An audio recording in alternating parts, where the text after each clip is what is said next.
Hi, everybody. I am Rick DiClemente, your host of Astrology Unplugged, astrologer for about 48 years. And this show is about a variety of subjects. And mostly it's about astrology, which it is a little bit tonight. But sometimes we shift to talk about purely spiritual interests. Tonight is both, and I really think tonight's going to be very special because I woke up this morning from dreams that were really downloading to me and just pounding into my brain, where I was understanding how astrology worked and what's going on right now with Mars. Pluto is happening. So I jumped up and shared it with Liza, and of course she's a perfect person to share it with. So we're on track. So what am I talking about? The times are very tumultuous right now. And if you look at the news, you'll see examples of it. Okay, now let me make myself clear. Even though I tell you that the planets don't combine to hurt us or victimize us, there are times when the planets are so intense that they're very hard to stay on the horse. You're going to get your butt knocked off. Most of us, the ones who really ride the horse well, won't. Other people, it's even worse. And what's going on astrologically is this. Um, well, we're getting some windstorms here tonight. I can hear it out there. Okay, I'm going to put it on your screen. Let's do it one more time. Okay, what's happening now? And I cannot emphasize this enough to you, and that's why I'm going to take my time. Okay. Um, Pluto has been traveling for a long time through the sign of Capricorn. Okay. And right in here's Capricorn. And it went into Aquarius, it came back out, and it's gone back in. It's going to go out and back in one more time. And then we'll have it in Aquarius for 20 years. When a big planet changes signs, it's a big deal. It's a symbol of a massive change of the era. The era is what the collective is thinking, what the collective is feeling. It's what brought us the 60s. It's what brought us men and women living together without being married. It's what brought us black rights and women's rights. So the eras shift and the collective shifts. So when they get close, so Pluto's just been sitting here at 0, 1, backward 29, 29, 0, 1. When they sit there for a while, that sets up the era. This is the era. And then what do you think happens when Mars comes along and goes over it, like the last 2 days, and Venus is approaching tonight? That's why things get shook up. Mars, Pluto, Venus, all at the same time. And that's for everybody. And if you got a planet up here opposite, or you got a planet here at a right angle, or you got a planet here at a right angle, or you got a planet here, those planets are most likely going to get shaken up. Lots of people going on chemo, lots of people starting to die, going on hospice. Lots of things are happening. The planets are not here to cause that. But what they do is this: you are connected, your wires are connected to the wall, and the wall's connected to the pole, and the pole's connected to the power plant. Period. And you cannot unhook them. Not even when you're in an unplugged session. You can't unhook them. You are connected to everything. You are connected to everything. And that is the horror and the beauty of all of it.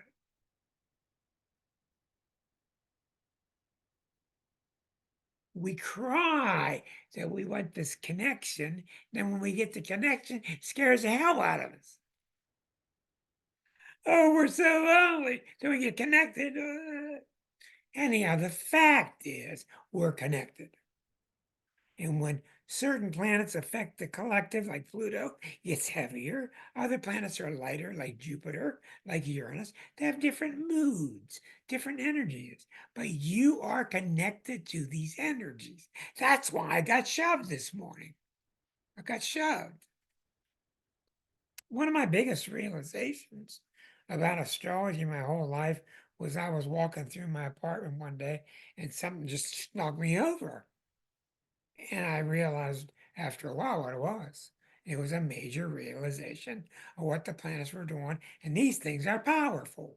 So the point is this: you are connected. Some are connected to 110, some are connected to 220, some are connected to 414, some are all screwed up and none of the wires are working, some of the lights are shining bright. All of us are different. And like Eliza was telling me this morning, when you meditate and when you uh, do yoga, you're strengthening your nervous system and you're also getting it in tune with this field. This is not some far out heebie jeebie field. You guys know this. This field is real. Now, maybe some strangers listening in after tonight will say, oh, yeah, you go talking that woo woo stuff. Well, you can woo it all you want to, but all I'm telling you is you're connected. And when you're properly connected, which means you're mentally ready for it, your nervous system is stronger, you can handle a vibration, you're going to have a better time of it. I was dealing with Nook, my friend. She's a great teacher of Course in Miracles, and she has a very sensitive spot in her chart. And about a year ago, when the big planets, when Pluto first went into Aquarius, it knocked her on her butt. And I knew it was coming. I watched it coming. She was like, "Oh, what's going to happen?" And we talked it through. And after a couple of days, she calmed down and she went on to be really good. And the planet went forward, and the planet came back, and the planet just went over it again the other day, and she did not call me back. And I just wrote her a congratulatory message saying that's a really good symbol that you're becoming stronger. What does it mean to become stronger? You have more understanding. You have become more one with the energies around you. There are a million ways to say this. You're more in touch with the universe. Ooh, big words. You're not alone out there. And what that really means, this is a real horror, that we're all connected. Oh my God. So when you got Pluto and Mars and Venus all together like this right now, like I've been writing about on Facebook the last week or so, what's happening is you're going to bed with your finger in the 1010 and you're waking it up in the 440. And there is nothing that you can do about it. No, no friends can come over and try to help you get it unplugged. You just cannot separate from it, nor do you want to. Now, if you have a weak nervous system, like I do with MS, and I have Sun opposite ear and it's right across the ascendant, my wiring is not good. And then you wonder why Rick's having all these troubles all day long with his computer connections. That's why. Not the computer. It's my own inability to deal with that level of energy. But I work hard to strengthen it mentally, emotionally. So when you see these people frying and these people that are so quick to talk about being a victim, these planets are kicking my butt. Oh, now what do I do? They're kicking my butt. Oh, now what I do? The planets aren't here to kick your butt. It's time for the universe to turn up the rheostat. That's all. And we're clicking on the Saturn, Pluto, and Capricorn clicker, and we're turning it to, oh, Pluto and Aquarius clicker. And boom, very different energy. And when you have planets near the angles, when these things shift and come into the sign, they really give you a knock. Now, there's nothing to be afraid about. You can have a couple rocky days, that's no big deal. They're going to settle down. This is very symbolic that I hate to sound so corny. This is very symbolic that a new age is upon us. Now, let's not fool around here. What does Pluto want changing signs? Well, the first thing is it's done with Capricorn, just about a couple more months. And it's going to go into Aquarius. And the difference in a Capricorn was it's in about 15 years, uh, bringing down institutions, showing corruptions in institutions, showing corruptions and fallacies in our own mindsets and all these things that we thought we believed. Capricorn's all these things that you counted on. You counted on. It will never change. No. Well, look and see, there ain't much to count on anymore. That all changed. Now that it's moving into Aquarius, Aquarius is a mental sign. It rules other things such as science, higher education, philosophy, etc. But mainly Aquarius is the mindset that we all have as we're all attached to a big mental web of caring about each other. That's what Aquarius is. That's why it's one of our big hopes in the future. And it's very mild getting ready for 20 years from now when Pluto goes into the ultimate sign of Pisces. That's the sign of loving each other. So we got these 20 years in between that we're starting. We just finished the Capricorn dismantling of the institutions. Now we're getting into the changing the mindset, starting to think about us instead of me, us instead of me. And then as Pluto gets to Pisces, that's the ultimate sign. It's not been in there since 1770, 1760. That's the real spiritual move that takes place. So if you are being rocked, you are normal. If you are not being rocked, you may be numb. And if you're numb, that's not good. That means the powers are hitting you, they're turning up the rheostat, and you're not feeling it. And that's worse than being numb. So you need to turn your feelings back on, whatever that means. All of these planets, when they're doing such things like this, they're all times that it really behooves you to be very careful driving, be careful around machinery, around knives, around fights with people, because these energies really can stir up stuff like that. But those things are going to happen in direct accord to how much fighting is going on inside you. Let me say that again. The probability of you getting cut, you having a car wreck, you having a relative that's getting a warning, is directly related to how much chaos is going on in that person's head. Period. That is what astrology is. We can tell you when, we can tell you what kind of energy, we can tell you when it's going to peak, what your history is like, what kind of history you got with certain planets versus other planets, etc., etc. We can tell you when it'll peak and when it'll subside. So, such as this Pluto, Mars, Venus right now, you may find in the next couple of days phenomenal changes with the world's economy.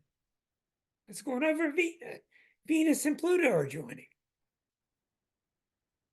I'm not going to try to predict what it's going to be, and I'm not going to be a doomsayer.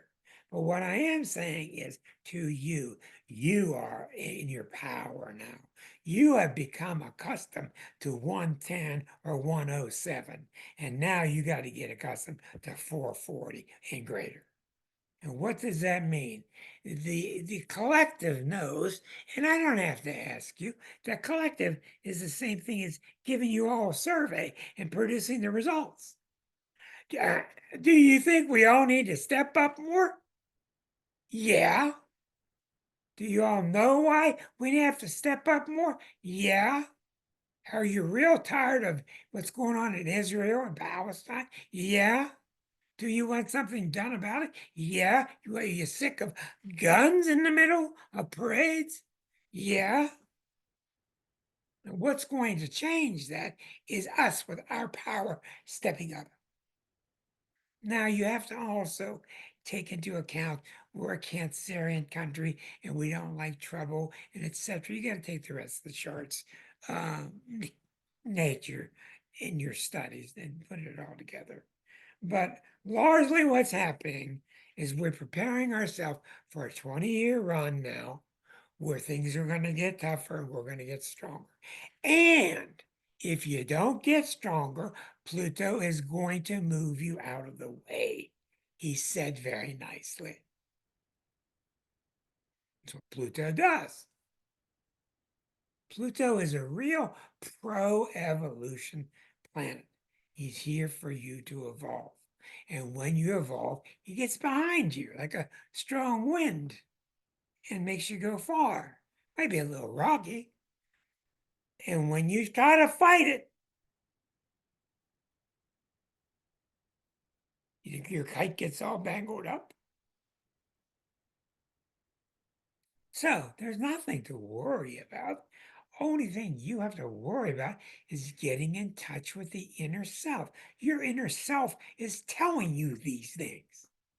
Your inner self says, I know what I got to do with Aunt Mary. I know what I got to do with Uncle John. And I know that Brother Bill told me this 3 years ago, and it's been stirring inside me all this time, and I've said nothing about it. Now it's time to say something. It's about those inner passions that won out. And it's not just about fighting with people, it's about making your mark emotionally. That's Pluto. I want to mean something in this world.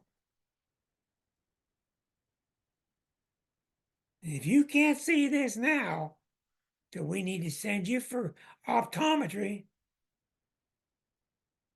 because that's what's happening. It's time to get our vision clear and to check the list of, yeah, we got to all get ballsier because Pluto's a ballsy sign. This is ain't got nothing to do with Eris. And Eris is involved right now, but I'm not going to even go there because that's such a shakeup. So that's what's happening. And when you come downstairs, you have no control of how strong the electric current is going to be for you that day. And as um, Tesla said, we are just receivers. We are nothing more than receivers. Well, what that implies is you're either a good receiver, an average receiver, or a bad receiver. It also implies that we should work on tuning our instrumentation so we can hear better what we're being guided towards. And those aren't magical beings up in the world. Those are your gods and your saints and your angels that are guiding you. This is making sense to you? Is it? Okay, I got a few heads that haven't moved. Is this making sense to you? Okay, I got most heads moving. All right. Now, it comes down to now Pluto's going to, the big thing is that Venus and Mars are just triggers. Pluto's been sitting here, and here comes Venus and Mars, and they're on us right now, and there goes Venus and Mars next few days. So they're not a big deal, except when they're on you. And when they're on you, the whole issue spikes. That's what we're having now as a spike. And when they spike, there is bravado. There are flags waving. There are people nuts at Kansas City parades shooting others. I mean, it's just crazy because those people can't handle the wiring. They can't handle the energy that's pouring through them. And most of them are misinterpreting what the energy really is about. That's what our problem is. People are misinterpreting. Well, if I just go kill XYZ, then I'll be all right. That's just a misinterpretation. What that energy is really about is I've got to get off my butt and become something. I'm going to repeat this story, even I told you before, because it's so miraculous. Pluto is a planet that can hit you exactly, but it usually doesn't. Usually Uranus is the one that hits you exactly to the minute, frighteningly so. Pluto's not that way. It can be a month before, a month after. But I was reading for a gentleman, and Pluto had crossed into, from Sagittarius, it had crossed into Capricorn on January 25th on a Friday night at 9:30 of 2008. That's the night that Pluto changed signs. And that's a big deal. And a lot of things happen that night. And a lot of things you will find in the air traffic controllers and unusual schedules and unusual vibrations. So I'm talking to this guy, and this guy tells me that he's gay and that he's an accountant and he's really sick of his job and he wants out of his job because at that time a lot of his friends were dying of AIDS. And there he was counting beans. And he felt like, well, this is a really small thing I'm doing. Count one bean, two bean, when my friends are dying. So the Pluto was hitting him. I got to do something more impactful. Now we're all feeling it, but some of us don't feel it because we become numb to it. Some of us are overly energized when it hits us. It depends. This guy was feeling it. And he said to me, he said, what was that date? I said, January 25th, 08. He said, I got my notebook with me, my day timer with me. May have heard this story before, but it's so excellent, it's worth repeating. He says, let me flip back to that night. On January 25th, this was March, January, February, March, 2 months later, I'm reading for him. He's in the midst of change. On that night, on Friday night at 9:30, I was in an accountant meeting. Who is in an accountant meeting with the company at 9:30 at night on a Friday? And I stood up at that moment. I wrote it down. I stood up and told them all, I can't take this anymore. And I quit.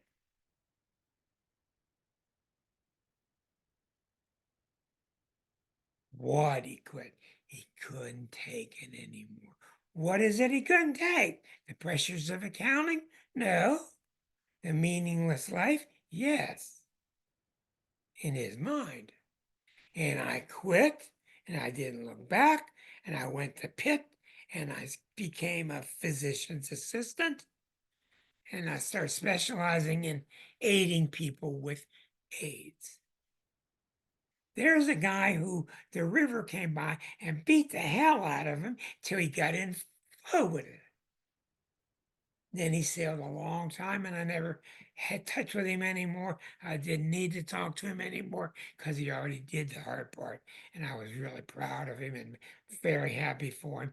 And I noticed him as sticking out, and not all of us do that. We hold back, we tell ourselves we're crazy, we get chicken, we drag our feet, whatever it is. What I'm saying to you is nobody matters. Nobody matters but you. Number two, you cannot control the energy that's coming to you. Number three, you can project it, you can suck it in, you can wrap it up, control it, send it through a regulator, you can get some light bulbs going, you can work with it. And that's why I wrote that article several months ago about how Pluto will work with you if you try. That's what I mean. So that led to tonight because I've been thinking oftentimes of switching the talk towards more spiritual talk. And I came up with two very big subjects that really uh, intrigue me. One is how we pray. The second one is how and why we worship. Now, I'm not going to sit here and propose Christianity, or Catholicism, or Buddhism, or whatever.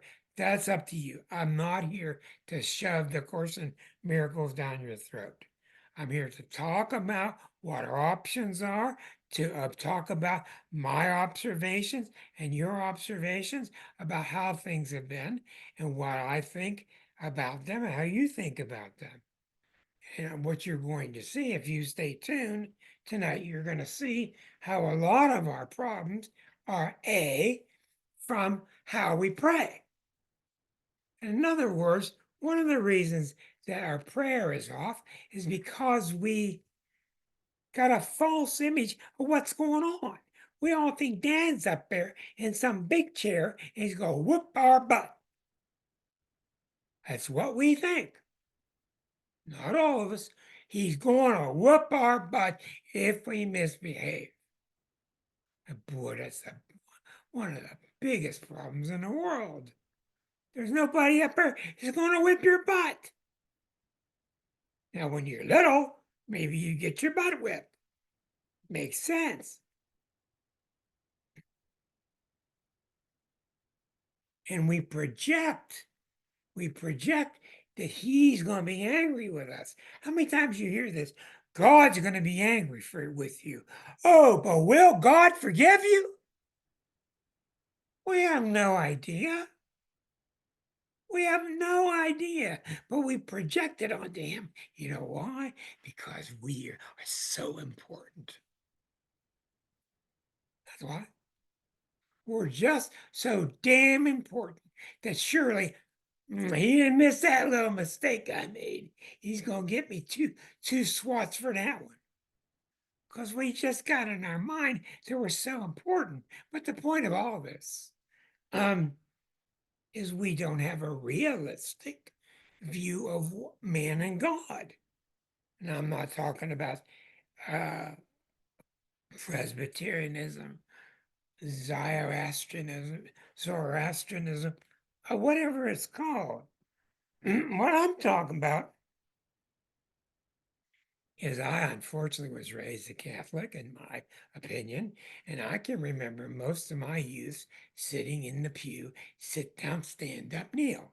Sit down, kneel, now stand up, now sit down, now kneel. Okay, you didn't get that right, you get that wrong. I was kneeling when it should have been standing. And what we're doing in the church is we're sitting down, stand up, kneel. Now, I don't want to be stupid here. And I want to put great kudos out to all the people that do go to church, that have the correct heart for it, that have the correct meaning, and they're really there to love each other. And I think that's wonderful. And that's wonderful what church is about. One of the things it's about is to make the brotherhood closer. Okay? But we've got to get out of this mentality that we're not pleasing somebody. We're not doing the way they think we should be doing it. Moreover, is that why we're in church? To sit down, stand up, bend over, pray, sing a song? In my opinion, we're gathering in church to get closer to the God that's inside of us. And you guys know that. That's why you're here. Not everybody does know that. And I'm not really trying to take down the gospel religion. I'm not trying to tear any of them down. Yes, I am actually. Yes, I am because they're very distracting and they're false. Now, when you're doing what you think God wants you to do, more for you. I think that's wonderful. And I think we all should do what we think God wants us to do. But we don't know. And we got to quit beating this dead horse called the Old Testament with its ridiculous phrases about how we should behave, etc. We know the basis of it, and the Quran, and the Torah. We know the basis of all these things is to love each other, is to love each other. And they all, if you squeeze all these Bibles and all these Qurans, what comes out of them is 101. And they all say the same thing.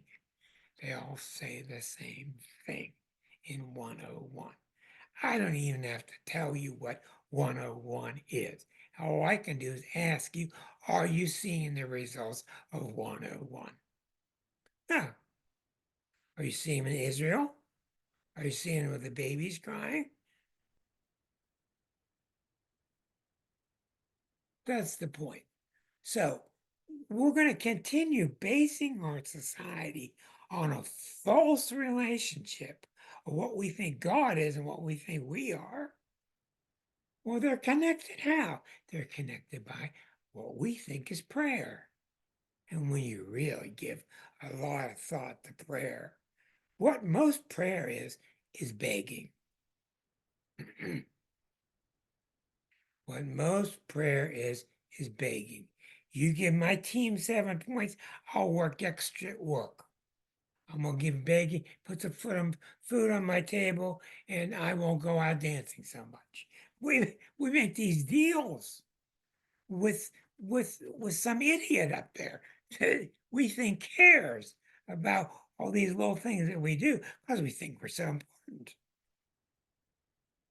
And I started following many different places, many different religion, and what proper prayer in my investigation, what it really comes down to is, dear God, help me set myself straight.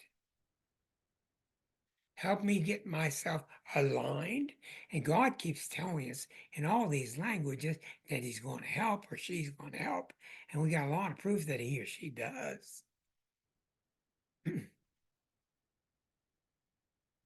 Oh, please let my football team win. Oh, please, Uncle, let Uncle Harry live another week. Well, let me ask you a question. Do you ever think of this? Think, think of it. Let Uncle Harry live another week. Let's get thousands of people praying that. Okay, we're all going to pray for Harry to live for another week.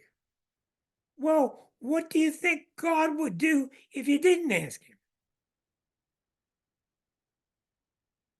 He already told you, I'm going to take care of you before you even ask. So what are we doing? We're trying to make assurances. We're trying to build guarantees around our weak stance.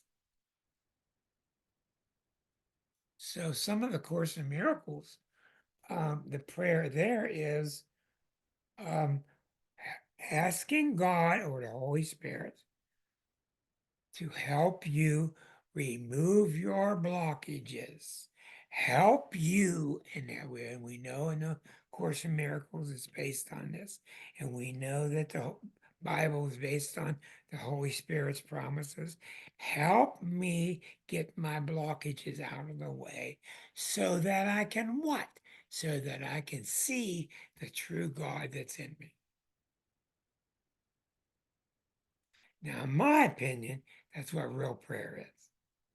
Help me identify, locate my blockages so I can move them out of the way.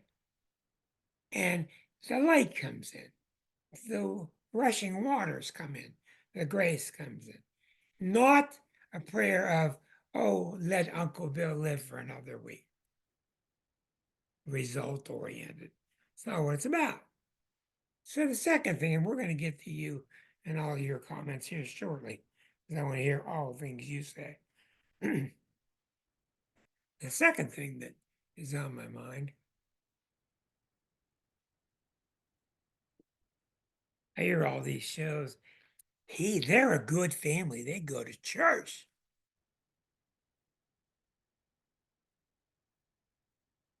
How do you know what they're doing in church? I'm glad they went instead of to some uh, demolition derby or out shooting their gun. And they're usually in church smiling and singing and making brotherhood. And that's usually very nice. Yeah, I understand that. That's very good. We should not stop that. Oh, they're a good Christian family. I'm not touching that word. I ain't touching that word. Because so much of that word's got to do with. I'm on the right team. You're on the wrong. And what a damage that does. So I ain't going there either. Just to say, think about it. So I started thinking about worship. He's a good guy.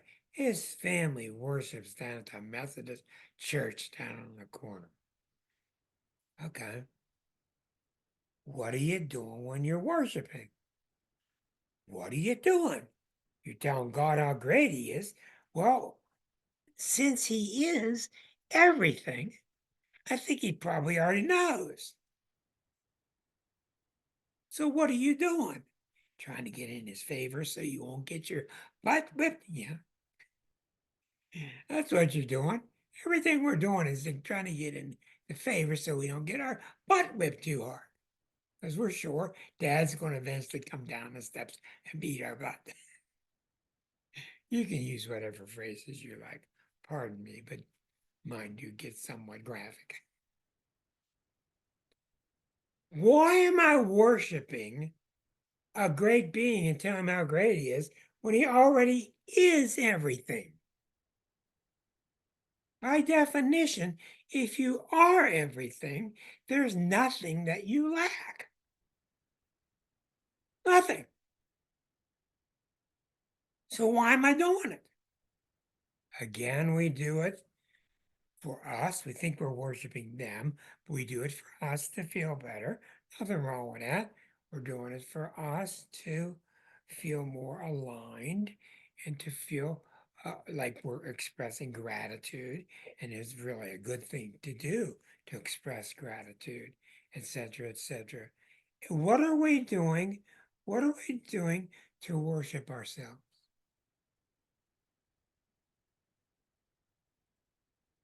Because we're all so afraid of giving ourselves one too many ego strokes. Oh, my God, another ego stroke, you villain.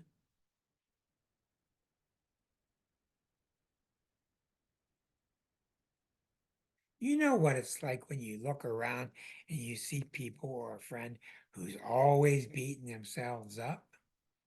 Let's tell you what that looks like, feels like. Then you switch seats and you're looking at your friend who's always telling himself that they're pretty good. Huge difference between the two. So it really seems that during this massive change, there is a segue involved here. During this massive change, where we're going to take over our own energy and our own Plutonian energy, which is all about get it straight or get out, get it straight or get out, care or get out, something's got to give. Something's got to give. And we're not going to be able to continue all this while we're pleading to false gods, which simply means gods that aren't really there, and we're putting the words in their mouth. Not talking about the gods that are there. And how about us humans walking around? We know so much. We know so much about how God feels. Oh, God feels this way. And God don't like that. He likes this. He don't like that. He likes chocolate. He don't like vanilla. I just know this from my last visit with him. We're just doing the most ridiculous stuff in the year 2024. And we got to get with it. And that's a really difficult subject. You don't want to offend people who are going to church. You don't want to offend to them and say you're not doing enough. All you really can do is work on yourself and try to do more and let the light shine in you. And then people will start to notice the beauty in you. Then they will say, "Did you get your hair done?" Okay, I'm done talking. That was pretty good, 45 minutes. That leaves you guys the rest.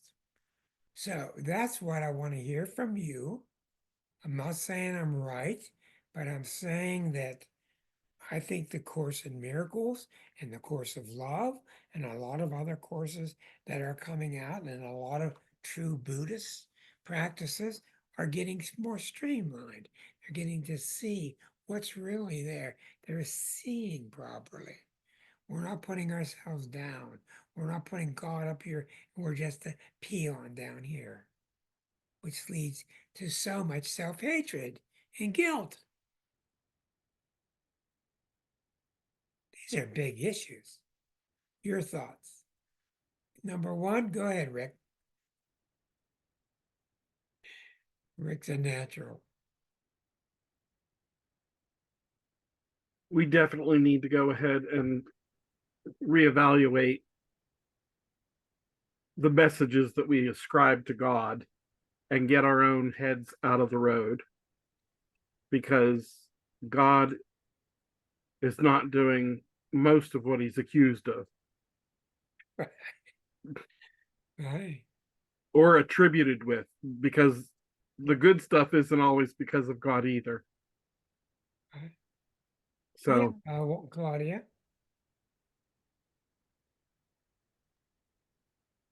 I'm sorry, did you call on me? I thought I saw your hand raised. I was scratching my hand, which means I'm going to get money. We'll have to give you 2 demerits for doing that. Sorry, You're Rick. supposed to do it. See, That's okay. Other Rixie? yeah, I think it's hilarious to go ahead and think about the family going to church being the good family, because you don't know what kind of experience they have in church, out of church. And when they think, what is going on when people don't think God's watching? You know? I used to come home from church as a little boy, and my family and I, God bless them, would walk back in the house, and nobody would say anything to anybody.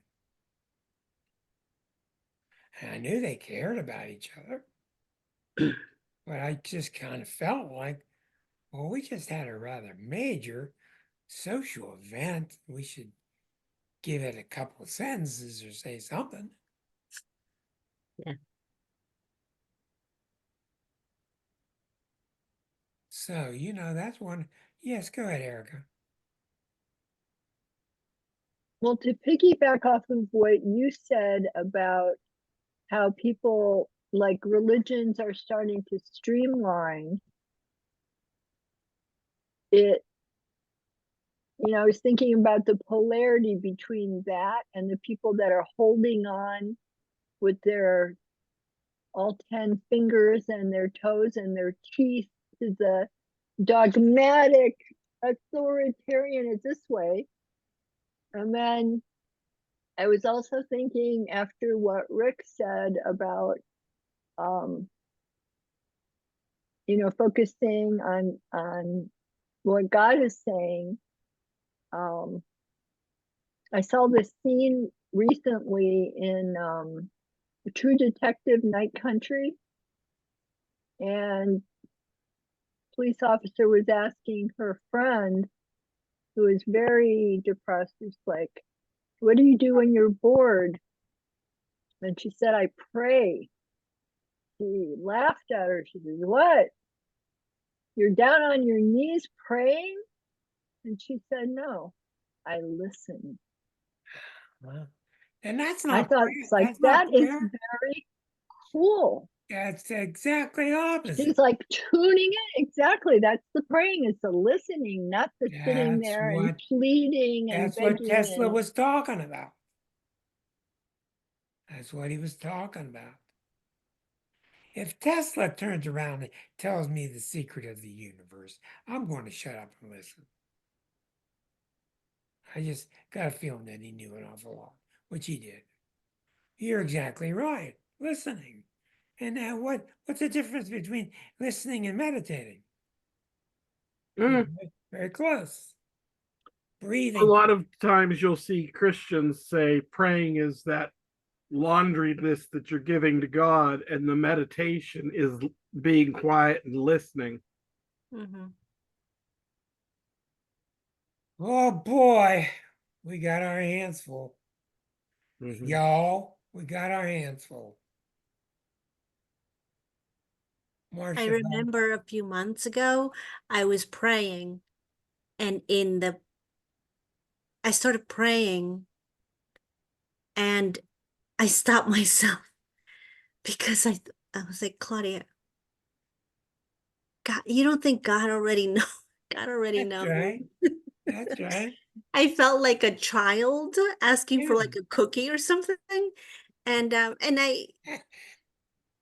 it was really great because it really helped me see just how like you were saying, because we're so important, because I thought I was Um, so important, we're make so this happen for important. me. We're so Um, important. but I have to say, Rick D knows I've been meditating more and more, and I can't explain it, but the things that are happening in my heart and in my mind are due to the fact that I feel like I am listening. Like I am listening. Oh, I agree with you. Yeah. Yeah, it's incredible. Yeah. And of What course, happens to you when you listen? What happens?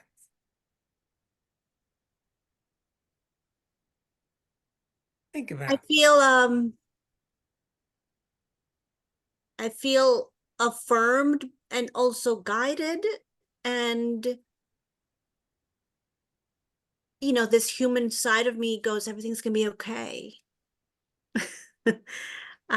But let's face it, some of the stuff I hear sometimes I don't want to do, or I don't in my physical 3D way, I don't want to do that thing. Right. But what my point being is, it's one of the best things that's coming out of this time is for me, like Erica was saying, is that show she was watching is the listening. And I don't, I've always been a person that prayed for wisdom, and now I not necessarily for stuff or for things to happen a certain way, but um uh, now it's more like remove anything that keeps me Obstacle. from being, Obstacles. Yeah. yeah, and that keeps me from seeing my own light so I can be Mhm. my real self. Some of the biggest prayers in the Course in Miracles are about just that, which is, I don't know how to deal with this child. Mm-hmm. I don't. I've tried everything with this child. I love the child. I don't know what to do, and I know you do. Will you give me guidance? And he's asking us, and he's telling us that he will guide us. And you all know, boom, the next day you're going to get guidance from a TV show, a record, a paragraph you read, something. You're going to get guidance, and that's coming from the greater brain. I mean, I don't know how to put it. Mm-hmm. It's coming from the greater brain. And what I know with this Pluto, because I'm so sick of writing about Pluto since '05, um, we're in trouble. I got to get to work, and I got to be serious about it. And that means in addition, I've got to face all the other people that could have other opinions about what I'm doing, and I just don't care. Because I think they're good people too. And I think when I slow down and look, everybody around me beautiful. Everybody around me is stunningly beautiful if you look at their beauty. And I think with that kind of beauty, how in the hell can we be in this situation? Marcia, bud, I want to hear your wisdom. She's a wise woman. What are your thoughts about all this? Well, I think there's polarity involved. And for me, the only prayer I really know is let go and let God. I don't know how to pray otherwise. That's But a real polarity good, definitely, because that's a good one. it's too, the waves are too tall.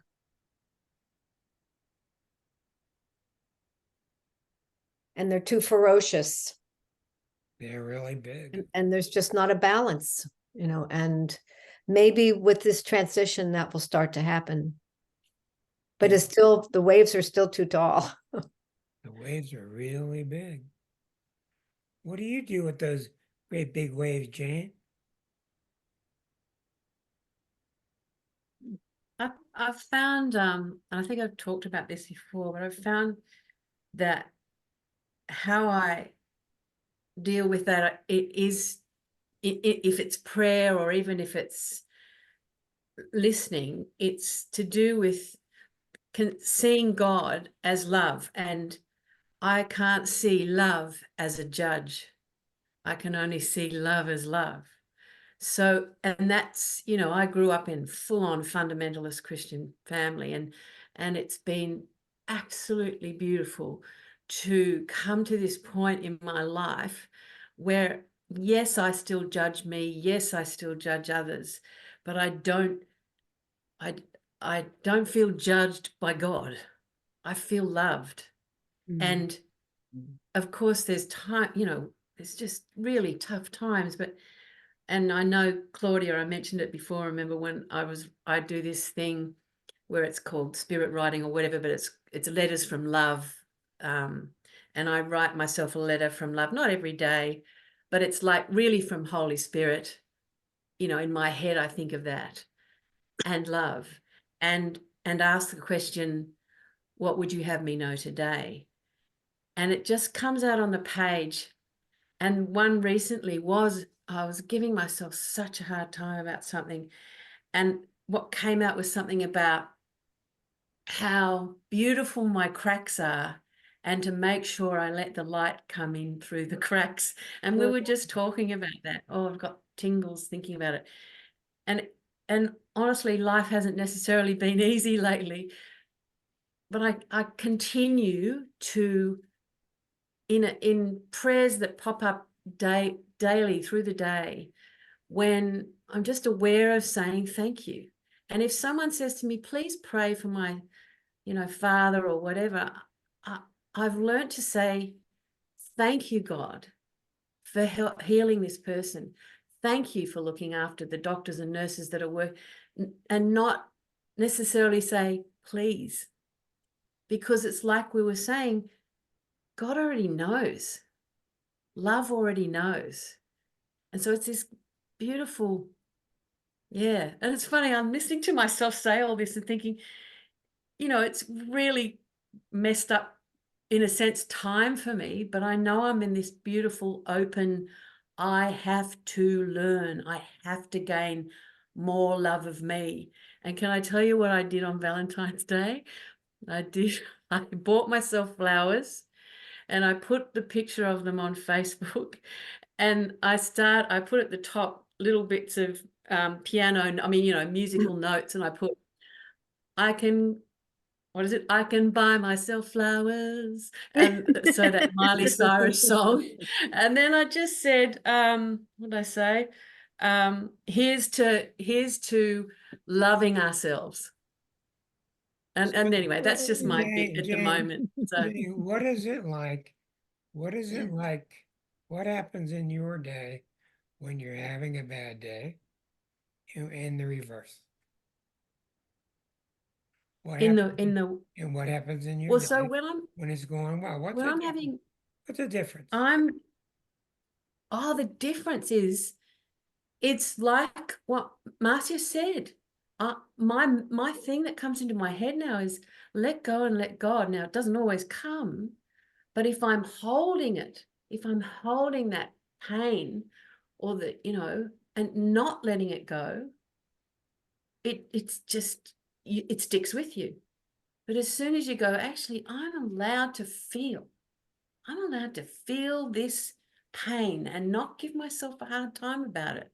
Because I know, that with things like depression, if you're just hanging on to that and not letting yourself actually feel it, and honestly, I think we've all probably experienced depression, and sometimes it can stay with you forever. Well, not forever, for a long time. But I feel like, again, it's that thing of feeling it, being aware that you need to feel it, so you might be I might be really struggling.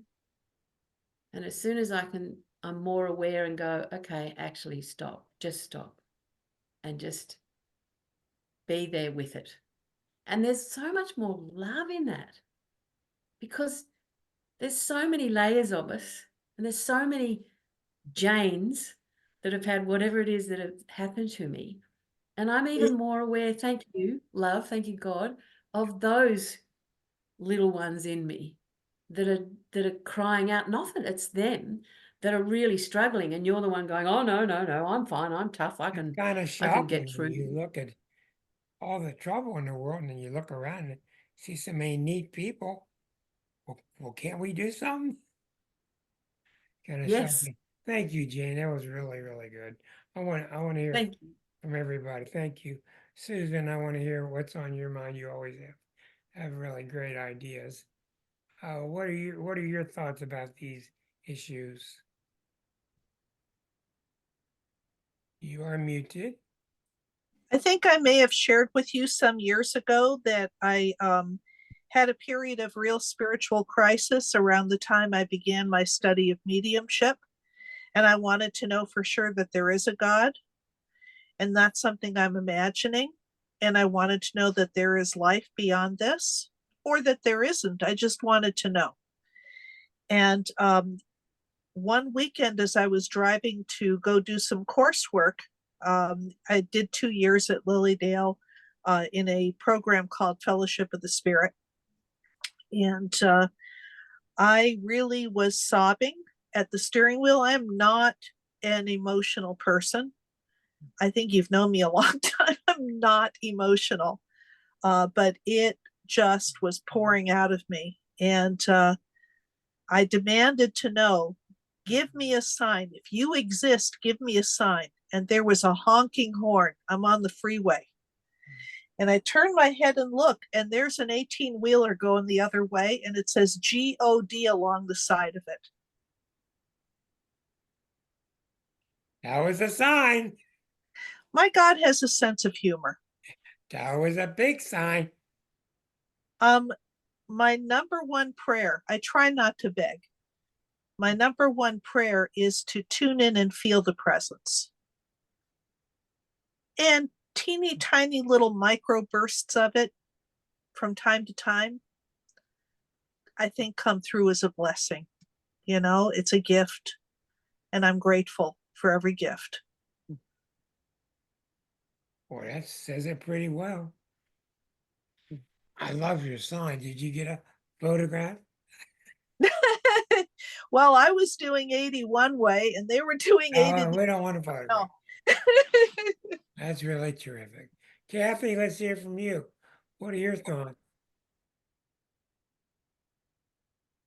Well, whenever I do pray, sometimes I do end up saying, dear God, help me with this. But many times I just have a conversation and talk about what's on my mind. And can you help me with this or show me the way or allow me to feel what I need to feel?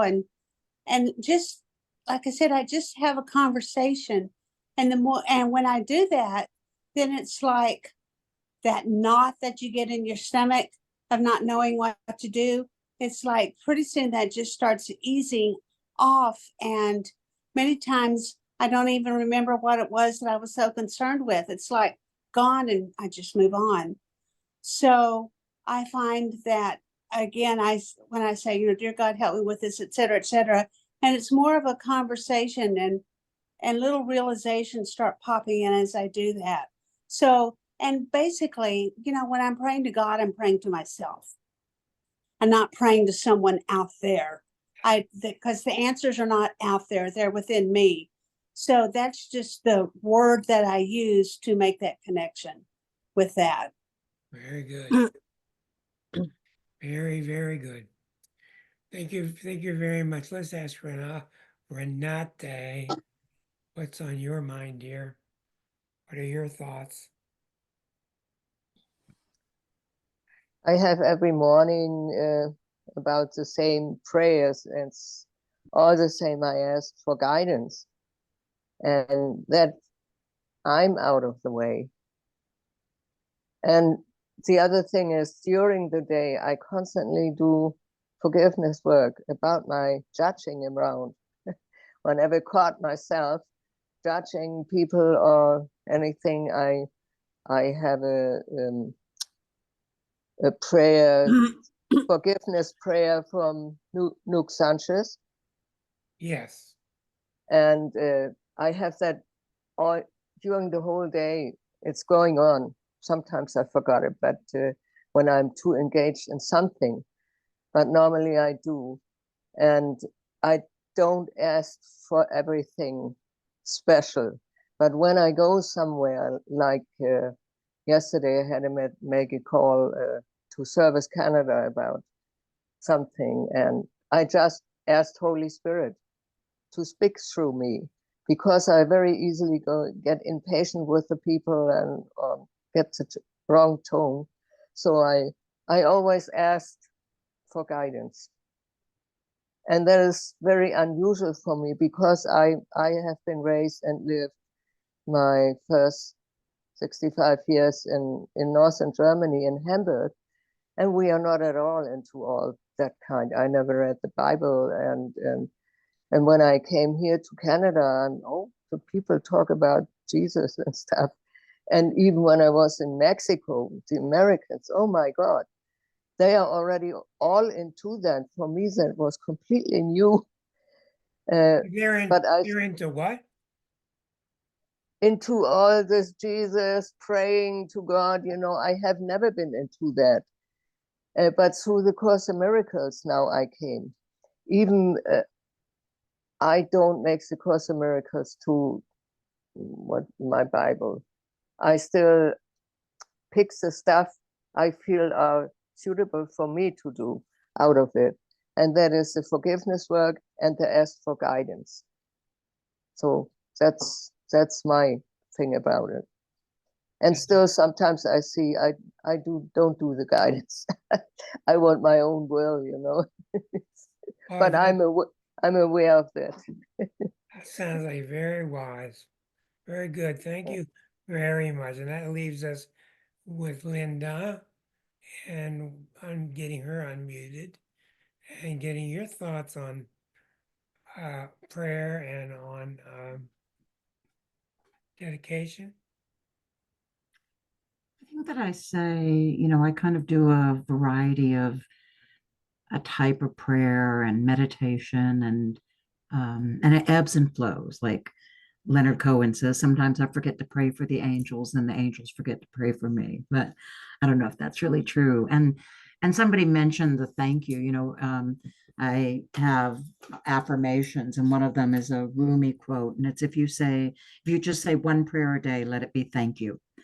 And it's nice to be able to remember that. But then if I find myself, driving down the road, judging somebody because of the way they drive or their dress, I remind myself, who am I to judge? And different thoughts and ideas, kind of come in from time to time. And in the evenings, when I don't forget, I will practice sending blessings um, to, bless the God inside of me, bless God and the elements and the animals and the beings. And yeah. And then I think somebody mentioned the Buddhist prayer of forgiveness, which is really lovely and helpful to remember as well. So a variety. Yeah. Nothing consistent, but always kind of filtering through. Whatever is needed. Mhm. Anybody? Oh, there's Lori. She's down there hiding under her blanket. Come on, we need to hear from Lori. Well, every morning I get up like around 5:30, and I love getting up when it's real early and that everybody's still sleeping and the earth's, still sleeping and it's still dark out. And I just sit for a while and I drink my coffee and I sit there and I just taste it and I feel it going down my throat and warming my belly up. And I just sit and contemplate and just get into the moment. And I'm a big prayer. I don't know if it would be prayers, but I will thank a lot of my guardian angels and especially Archangel Michael. I'm a strong believer in archangels. They help me through a lot through my life. And I surrender my day to the angels and I tell them that knowing that only good lies before me. I do gratitude. I write 3 things three things. Well, I always pull a tarot card too to see, just give me an idea where I'm at or what I need to work on. And or what might even tell me what my day's gonna, my day's gonna look like a little bit. But usually it tells me something to make me aware of what I need to work on, something that's coming up or something on myself. And I do my 3 things that I'm grateful for, and I write an affirmation for the day, and then I do my prayers. But I always do a thank prayer, and I always, will end all my different prayers with, thank you, Spirit, for all my blessings, especially for the ones that I take for granted, for the ones that I did not know as blessing at the time, and for all the blessings that you continue to send me each and every day. And that's how I end my it's about 45 minutes, but that's how I'll end it. And it seems like if I miss that, my day just doesn't seem to go as good as if I start my day like that. Does everybody feel, thank you. Does everybody feel the change that is upon us? Yes. I'd like for each of you to describe what you're feeling. That change is what? You mean collectively? Yeah. Energy. I feel a big, big difference in energy.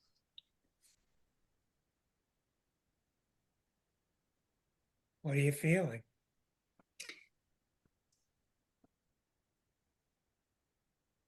It's like an opening, an eye opening, a spirit opening, a heart opening, Right.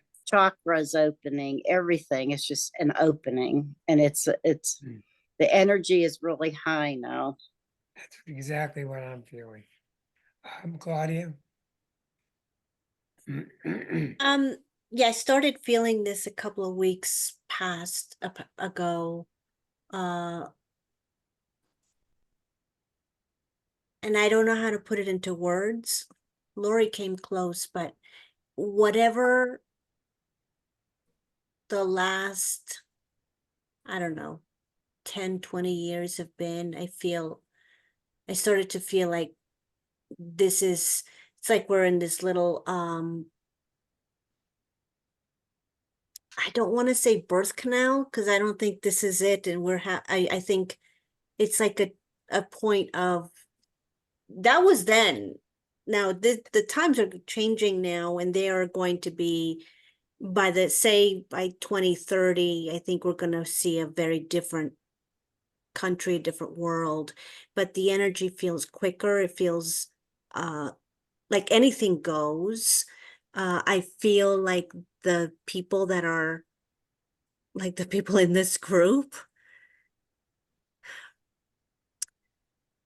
they're going to be necessary, even if it's only for just being a grounding presence in your circle. We're not all going to be, starting whatever. Not everybody's going to be some kind of leader, but in your own way, I think we are going to be in our own little family, in our own friendships, because the suffering that I think we'll start to see more and more and more. Because people are really tied up in knots. And I've experienced this with my family in the last couple of weeks. And it kind of showed me, oh, okay. So I really need to be steady. And not because I need to be strong or steady, but because that brings a calm to a situation that when people are losing their minds. But I did feel the energy definitely shift in the last month. And what do you think we need to do on this planet? Wow. You know, I don't know, Rick. Honestly, I don't know. I think that as this energy is coming in, there's part of me that feels fearful and anxious. There's another part of me that's really tapping into what's beyond these bodies. Um, you know, other dimensions, beyond death. And I find myself, if I'm like reading a link on Facebook or something, and people are having a conversation, and there's like these negative, evil thoughts about like homeless people, or that it's hard right now. It's hard. You said something at the beginning. You said about us being connected to everything. You said the horror and the beauty. I thought, oh yeah, that's what it is. I mean, it's hard for me to reckon the dark side, and I know that it's there, but I'm struggling with that. I don't know what to do. As we come together, it gets a lot stronger. And what I'm getting from Pluto, I've thought so much about it. Pluto, like the guy in my office, Pluto wants us to have rich meaning. That's what it wants. That's the part of us that's Plutonian. As long as you're focused on becoming more courageous, having more meaning in your life, Pluto will come through and strengthen you so where your wires get stronger and you can handle the current, and it will not bother you with minor issues. It will bring you major supportive issues. These planets are miraculous when you work with them. Yeah, go ahead, Rick. I wanted to go ahead and make sure we didn't forget that Kathy had wanted to say something, and then I'll go after Kathy if you like. We did talk to Gabby once. Oh, did you want to say something else, Kathy? Well, we were talking about the energy and what we're feeling at this current moment. And what I liken it to is something that I would experience when I was still living in the Rocky Mountains.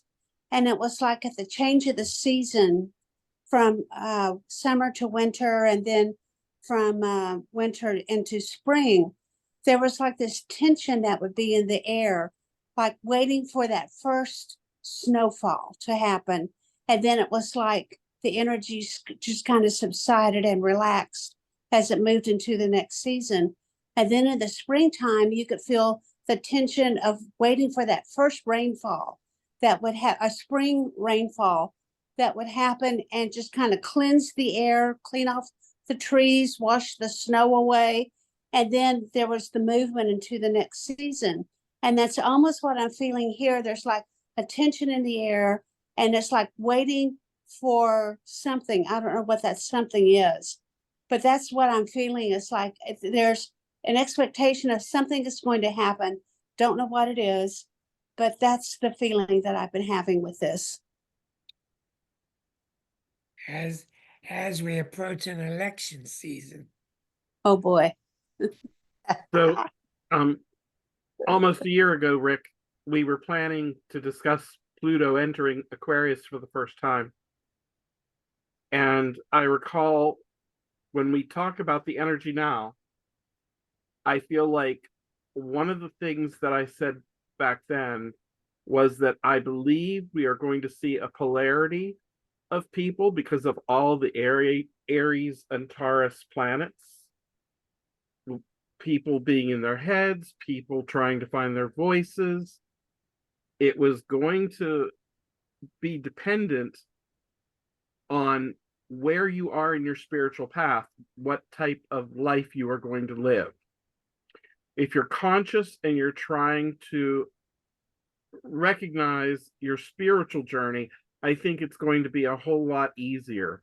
And I think the Mars Venus is really, with that Martian drive, moving us towards what that Venus wants as we're reconnecting with the beginning of Aquarius with Pluto. I think it's trying to give us, maybe it's giving us a bit of a second chance, a little bit of a do-over. How can I go into this Aquarius 20-year period with a little better outlook than maybe what I started with? Because we still have crazy going on. We're seeing that. It didn't go away. It is more evident that the polarity that I was concerned about is still around. We're not seeing some delineation that now is the age of Aquarius. We're seeing everybody is being true to who they are, and it's that division between those who want to embody love and raise their vibration and do good things in the world in service to their fellow man and God.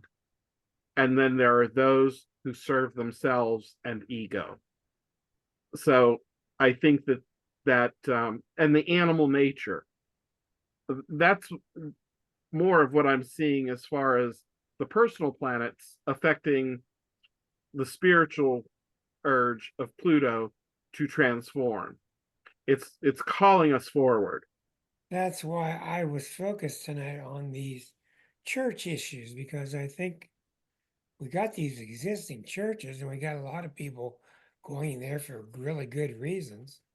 And we got a lot of churches that are missing the marks, if you will, at some things. It doesn't seem like that big of a twist to get these churches to start thinking along a different line. If they can get to a point where they're not so attached to the black and white words in their books and get more attached to the feeling. We've all had the beautiful feeling of being in a church with an organ and somebody's playing music, and we've all had this feeling. We need to amplify those things and bring them forward, because that's when you feel your power. It's immense. Yeah. And any, gratitude definitely makes a difference. yeah, any of you, if you feel some ideas, because we're at shifting point again with Unplugged, if you feel some ideas that you would like for us to entertain, just send me an email to rick@starself.com, and I will consider it and chew on it, and we'll bounce it up and down. But I thank you all for coming, because of you, you make this program. You know, it's the beauty of you making this program. And thank you, all you YouTube faithfuls that are listening in. And like I said to you, if you have ideas, you can write to rick@starself.com. I'll see you next week, and we'll see what's in store for then. Happy Valentine's Day. Happy Happy Valentine's Valentine's Day. See y'all. Many Thanks, blessings all. Rick. Bye. Yeah, Good blessings night. and lots of love. Take Bye-bye. care. Bye, Bye. y'all.